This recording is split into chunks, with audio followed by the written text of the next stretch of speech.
A new study published this week in the journal Urology shows that potentially a prescription of vaginal estrogen, whether it's cream, ring, or insert, can decrease your risk of death by 60 to 80%. My friend, Dr. Elise Day from Albany Medical Center, along with her students, looked at almost 2 million cases in the EPIC database of people who had recurrent urinary tract infections. That's more than 2 urinary tract infections within 6 months. They looked at those who were given a prescription for vaginal estrogen and those who were not. They then followed these patients for 8 years, and you are not going to believe what they found.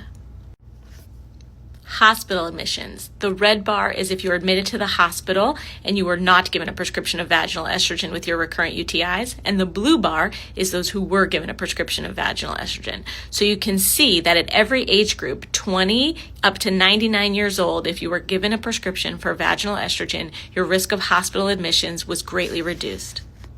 Same with diagnosis of sepsis. Look at the 55 to 70 and the 70 to 99-year-old. Your risk of sepsis with a history of recurrent UTI is almost 25%, and it goes down to 10% or less if you had been given just a prescription of vaginal estrogen. Now, we can't prove who actually used it, but look at how reduced those rates are.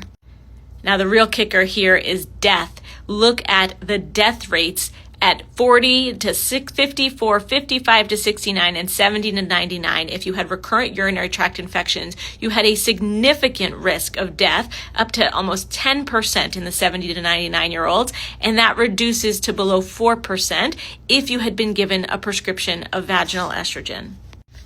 Now, this is, of course, not a perfect study. It's an observational study, and of the almost 2 million patients who had this, 5% were given a prescription for vaginal estrogen. So certainly the patients who got the prescriptions maybe had a different kind of health care that they received. But they actually looked and they measured and they compared the people who were immunocompromised, who had diabetes, who had pregnancy complications. I encourage you to look at the paper. This is a huge wake-up call that we need to be giving women vaginal estrogen, and not just 5% of women who have recurrent UTIs. The guidelines say we should be giving vaginal estrogen to prevent UTIs, and this new study says that we can actually reduce sepsis, hospital admissions, and even death.